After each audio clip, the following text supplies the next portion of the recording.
Is your January looking dry? Get some lotion, get a humidifier, and better yet, get Drizzly, the go-to app for drink delivery. With Drizzly, you can compare prices across local stores to get the best price on a huge selection of drinks perfect for dry January every single time. Non-alcoholic wines? Have a look. Ready-made mocktails? Grab a straw and order them up. Beer without the alcohol? Yep, take your pick. You can find all of them here in the app, in that phone that's in your hand. Could it be any simpler? Nope, not a chance. So shop for great deals on all your dry January beverages or other drinks and get them delivered to your door or a blanket fort, maybe. Download the Drizzly app or go to drizzly.com. That's DRIZLY.com. Must be 21 older, not available in all locations. And don't forget to lotion up your elbows. They're looking a little dry. Hi, I'm Yue Xu. And I'm Julie Kraftchick. We're active daters turned dating sociologists. Here to dive into everything modern dating and relationships. Welcome to the Dateable podcast. Welcome back to a brand new episode of Brunch Talk where we dive into your burning dating questions. So many of these questions have come in while we were on our off season. So now we have a nice library of them, but doesn't mean that you can't keep sending them in. Keep sending them in. You can Please do. You can just email us hello@dateablepodcast.com. There you go. We have so many to choose from. Like, these questions have been amazing. I feel like it's kind of fun to comb through all the ones we have and figure out which one do we want to do today. They're so relatable. If you feel like you're alone in what you're going through in dating, just know there's at least a million other people going through the same thing. That should make you feel better, right? Honestly, that was a huge inspiration for me to start Dateable, because I remember feeling just so alone on this journey. Like at the beginning, pre-Dateable days, before I even met you, a long time ago, I was just like, why is it just me? Why can't I get to the third date? Why do people stop texting me? And then I realized it's freaking everyone that this is happening to. And there is something nice about knowing that you are not fundamentally flawed as a human being and that you can't get out of it. And a lot of it is just modern dating culture, but we are here to help you get out of it. That is why we are here. That is our mission. We've been there ourselves, and we don't want you to think like there's anything wrong. You are not alone. You're not alone in any of this, but we do want to know, is this helpful? Do you all like the brunch talks? Should we keep these going? You all like us answering question on Sundays and we shoot the shit a little bit? Let us know if this format is working for you. We love experimenting and we want to serve you and as we help you navigate through modern dating. So let us know if this is something you want us to continue doing. Serve you literally. I like it. Serve you brunch. Answers. It started off as more of an experimental piece, and we got good feedback last season when we did it, so we're keeping it rolling, but this is continuously an evolution. We want to keep updating content and, like you said, serve you and figure out what is the most helpful. So if you're enjoying Brunch Talk, drop us 5 stars for the reviews. That always helps. If you're not enjoying Brunch Talk, maybe send us an email. That also helps a little more than before you give us a review. Or give us 5 stars and just be like, I love the main podcast. I'm not sure about Brunch Talk. That's okay too. But if you love Brunch Talk, you want to keep it going, give us 5 stars. Say, I live for Sundays. Yeah. I eat brunch with you. We've heard people say that before. So give us that review. Yeah. Give us that validation. Give us feedback. We always want that feedback because we don't get that normally in real life, in our personal relationships. It's like you and I just talking to each other. You know, even the other day, my odd sister was like, I listen every week. You guys give me hope. And I'm like, oh, that's awesome. I had no idea because we have no idea who's listening. Now we know. We know at least 2 people are listening. They're all Julie's relatives. We know more than 2 people are listening. We know the number of people. We just don't have any faces and names associated with them outside of the Facebook group. That's why the Facebook group has just been such a godsend, because we can actually see humans, real life people that are listening to this podcast, that I feel like opened up so many doors for us in 2020, because we're like, oh, you listen. We understand you better now. You have a name and a face. You're not just a number. You're never just a number to us. You're not a bot. But unfortunately, podcasting stats make you just a number. It's unfortunate. You're never a number to us. We see your faces. We see your names. And back to brunch talk. Let's get to the question of this week. The question is the saying, if they wanted to, they would, true? This is a very popular saying, so I'm glad someone's asking this. But for more context, someone wrote in and said, I've been dating this great girl, but she recently laid down the fact that she's not ready to be in a relationship right now. She's saying it has nothing to do with me, and she thinks I'm amazing, someone she could see herself with, but she just can't. Is this BS, or is she telling the truth? Yeah, okay. Been there, been on both ends of that conversation. I think it's easy to simplify. If they wanted to, they would. If they like me enough, they would want to be with me. If they wanted to make this work, they would make it work. It's not that simple, though, because I think people, you never know where they are in their stage in life. And relationships may not be a priority for them. They may have other things that are urgent for them to address. Mental health could be a big part of it. We don't know. But ultimately, what this person's saying is, I'm not ready to be with you. I'm not going to be with you. I don't want to be with you. As harsh as that sounds, we always think like, oh, if they really truly liked me, they would pursue me or show me this grand gesture of them liking me. It's not that easy. It doesn't always work out that way. And that's not always the rule of thumb. It makes me think of that Modern Love episode with Anne Hathaway, the one that was dealing with severe depression. And she was manic depressant. So she met someone on a manic up day at a supermarket in a grocery store. And the guy, was clearly ecstatic. She was very happy, excited to go on a date with him. The day of the date comes around and she's in a depressive state, could not get out of bed, calls off the date at the last minute. And of course, this person's confused, right? Because they're just like, wait, maybe they changed their mind about me. We always go inward of, oh, it must be because of something I did, or they decided I'm not good enough, or they want to date other people. But we really have no idea what's going on with people after, I don't know, meeting them for, in this case, 15 minutes max. But even if we go on a date, an hour, 2 hours over cocktails, we have no idea what's going on in people's lives. And I remember for years I felt this way, like if they wanted to, they would. And I do think that like we have to give people grace, but that also doesn't mean that that excuses people. Like if you truly want someone that's going to step up, don't be with someone that can't do it. Like not in the sense of if they wanted to, they would, and feel like, oh, you're not good enough because they didn't want to enough.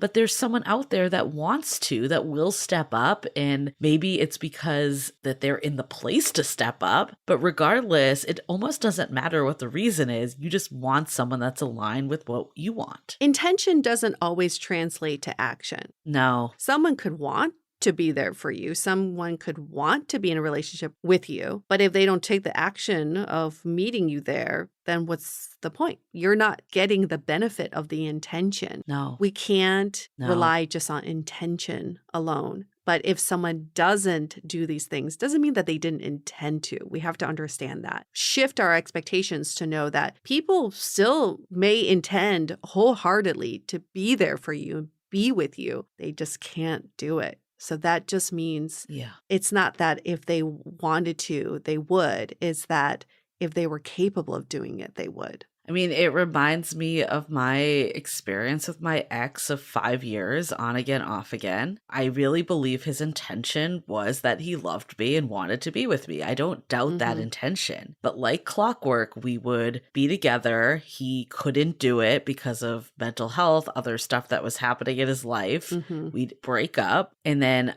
a month later, he'd come back and say, like, I want to be with you. And then we'd be together for like a month. And then the same thing would happen. And this was a bad cycle. And I remember talking to a close friend of mine who is a therapist. And she was like, I remember being like, if he really wanted to be with me, he would be. And she's like, he can't even be there for himself. Like, it doesn't have anything to do with you. Like, he can't do it. And actually hearing that, I was like, oh my God, you're right. Like, it's unfortunate because, of course, I'd wanted it to work a certain way. But the reality of the situation was that it wasn't. And I think by holding on to someone's intention or holding on to this, if they wanted to, they would mentality, you're kind of in this like love conquers all myth. Mm, And I stayed with this person, or I stayed attached to the hope of this person, is probably a better way to put it, mm. for too long instead of just finding someone that could meet me. And with my current partner, it's like he was just looking for the same thing that I was looking for. And that made it work, and he did want it. And that's ultimately what you want, is you want someone that also wants it. But I think we can't be kind of trying to force these people that it's not either what they want or they're not capable of following through. It's hard not to take it personally because you're attaching your Totally. self-worth to the want. If they wanted to be with me, Yeah. they would do these things. Your self-worth is not tied to any of these people's actions because they're doing it independently. Mhm. This is so dependent on what's going on in their life, but it's not really your job to figure out what's going on. It's not your job to figure out whether they're ready or not, because they will show you if they are ready. They'll show you they will be there for you, not just want to. Yeah. People can say whatever they want. We always articulate ourselves in a certain way that we want other people to perceive us in that way. But it's the action that shows it all. And if they're not being consistent with their actions, that is your answer right there. This is why so many people get stuck in relationships, or these off and on relationships like yours. Yeah. They're like, oh my God, but they tell me they want to be with me. They tell me that they want to work on these things. They tell me that they want to be the best partner for me. Well, they can tell you whatever they want. Right. That's lip service. But they have to show it in the actions. And if they're not doing that consistently, get out. Get out. Definitely. Okay, before we keep going, let's take a quick break for some messages. This episode is brought to you by Factor. If you're anything like me, it's sometimes hard to stay motivated by your New Year's resolutions. But if healthy eating is on your list, Factor makes it easy. Factor is America's #1 ready-to-eat meal delivery service that delivers chef-prepared, dietitian-approved meals straight to your door. Factor's ready-to-eat meal delivery takes the stress out of meal planning and sets you up for success for the new year. In addition to the ready-made meals, I've been really digging their breakfast items, smoothies, cold-pressed juices, veggie sides, and energy bites, as they keep me going when the week gets super busy and it's all too easy to eat poorly. One of my New Year's resolutions has been to reduce takeout. Factor is so much cheaper and faster, so it's helped me fill that void because these restaurant quality meals are ready to heat and eat in just 2 minutes. So if you want more time for yourself, head to factormeals.com/dateable50 and use code dateable50 to get 50% off. That's code dateable50 at factormeals.com/dateable50 to get 50% off. This episode is brought to you by Recess. You all know we love the idea of a #sober-first-kiss, and Recess zero-proof craft mocktails make the opportunity for sober chemistry even easier. It's the perfect drink for those alcohol-free moments, with fun flavors like the Recess Lime Margarita, Grapefruit Paloma, and Watermelon Mojito. Recess zero-proof craft mocktails are a guilt-free way to unwind. Made with real fruit, only 25 calories or less, and infused with functional ingredients. I found these to be my favorite drinks to bring to parties. I've also found them to be a great way to unwind at the end of the day, chilling on the couch watching my favorite shows. Currently, I'm really into the Grapefruit Paloma, but all the flavors are yummy and taste just like my favorite cocktails. And lucky for our listeners, get 15% off Recess mocktails now at takearecess.com/dateable, so you can enjoy your favorite cocktails without the consequences. Again, go to takearecess.com/dateable and get 15% off Recess mocktails today. If you're a fan of what we do here at Dateable, then you'll love the hilarious podcast, We're Having Gay Sex. It's hosted by comedian Ashley Gavin, who you may know from TikTok, where she posts her viral crowd work videos from her shows. And if you're straight and you're like, wait a minute, this isn't for me, hold on a second, because Ashley is finally going to tell you what lesbian sex is. For example, is scissoring real? Well, you'll have to find out. Each week on We're Having Gay Sex, celebrities from all over the gender and sexuality spectrum, like JoJo Siwa, Glee's Kevin McHale, or even straight people like Hannah Berner, come on the podcast to answer the most daunting question, have you had gay sex this week? The answers are hilarious and at times insightful. And on a recent episode of We're Having Gay Sex, Ashley dove into the topic of techniques to separate sex from your emotions, which I found super fascinating because I don't think I've ever been able to have raw, emotionless sex with someone without just a piece of me falling in love with them. So anyway, if you're queer and you're looking to hear about some raunchy, hilarious sex stories, or if you're straight and you're wondering about that weird dream that you had, go follow We're Having Gay Sex wherever you're listening right now. So how do you get out of this mentality if you feel like if they wanted to, they would? How do you start to reshape this to this just isn't the right match for me, I'm going to move forward? Well, I think one is seek understanding. I think that's like the most important piece for us to move on rather than just thinking about what if this, what if that. Yeah.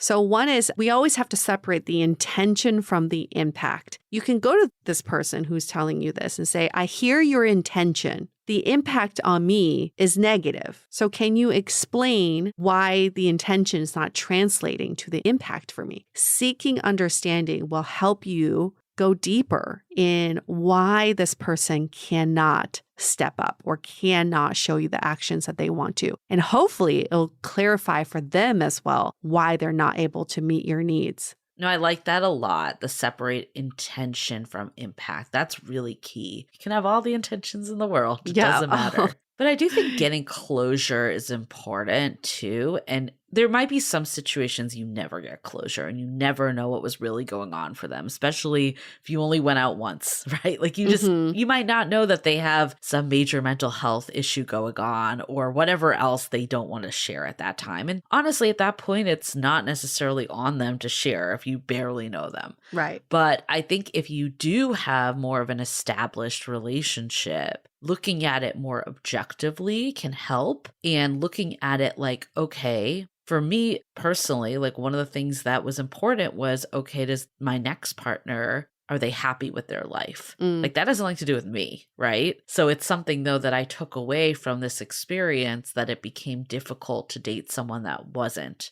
So how do you start to use what you've learned as like the things that you don't want in the future? Your nose, right? Right. So how do you build on that from your experiences? But the only way to learn and grow from this, instead of just dwelling in I'm not good enough, if they wanted to, they would, all this stuff, is to understand as much as possible. And hopefully you're with someone that can be honest and give you a little so you don't put that all on yourself. Yeah, that's a lot of pressure on yourself. I think it's what we've learned from rom-coms. This is why we think this way. Because if people verbalize they're going to do something, they're going to show you, and they're going to show you this grand gesture and run to you as you're boarding your plane because they said rom-coms have totally fucked us. It's so dumb. It's so dumb because why would I? The running to the airport scene bothers me every time. So I'm like, it's not even realistic. Like, what if I'm flying Southwest? I'm trying to get the best seat possible, and now you're delaying me from boarding. You can't even get into the gate without a boarding pass. Like, are these people going and buying a boarding pass? It doesn't make sense. Oh, what a waste of money. But that's what we need to remember, right? Because I think it's actually kind of funny. This, if they wanted to, they would, saying is relatively new. Like I think it like got really popular through TikTok. You see all these quote unquote relationship experts saying that, which is also, I feel like the new detrimental rom-com is TikTok experts pretending to be like it's just like rando people that feel like now that they have this platform to like give advice in these very everyone's a dating expert. Yes. I mean, we purposely try to never give black and white advice for this purpose. But I remember we had this conversation on one of our podcast episodes with Rayanne from Confident Collective. And I remember her being like, all these people on TikTok are saying this. And we're like, don't listen to them. Don't listen to TikTok. Don't listen to them. It's just like some random person in their living room spitting out advice. You have no idea what their situation is. Anyways, I'm going to stop there. But good PSA. It's kind of funny that the effects of rom-coms are still bleeding into our lives today. I feel like they don't even make rom-coms like this anymore. No, they don't. They don't. They've stopped. Yet this is like a new saying, a new twist on the rom-com. Yeah. that it's so ingrained in all of us. This mentality of like, this person's going to stand in the rain with a boombox if they really wanted to. Who cares if they get electrocuted? They're still going to do it. Oh, it was my childhood dream to have John Cusack hold his boombox outside my window. And it's still maybe my fantasy. But if he wanted to, he would, right? If John Cusack wanted to Exactly. impress me, he would. He would just show up at my window. Come on, people. Like, I also realize being in a relationship too, I can't project my way of thinking onto my partner or anybody else. Because I've always thought that too. I'm like, well, if I were him, I would do this. Yeah. I would show my love in this way. But I have to remember, I'm not him. I'm not anybody else. I can only speak for myself. So if I feel like, well, if I want to show my love, I would do it this way. That helps me to be curious and be like, babe, how do you like to show your love? Right. If you wanted to show me that you appreciated me, how would you do that? Because I'm not going to project what I would do onto you. Well, I think especially in hetero relationships, the way that we show love and think about love is very different. And I think culturally, women, I'm not saying there's no hetero men out there that have not watched rom-coms, but it's been more of a woman thing, right? And we talk about with our friends, we project all these, they should be doing this. And it's almost like the other half doesn't have this script that we expect them to follow. Oh, yeah. There's no manual. This did not come like an IKEA furniture box. Like, there are no directions whatsoever. We just assume people will be able to read our minds. This was so detrimental for my dating life. In my 20s, I remember the guy in New York, talked about him a million times. I remember my friend said, if he wants to be with you, he would call every cab for you. Yeah. She said that. And I was like, wow. It's the same. If they wanted to, they would. It's the same thing. What a rule that she had. And it blew my mind at the time. I was like, you're right. If he really wanted to pursue me, he would call every cab. So the one date we had, ridiculous. He did not call my cab.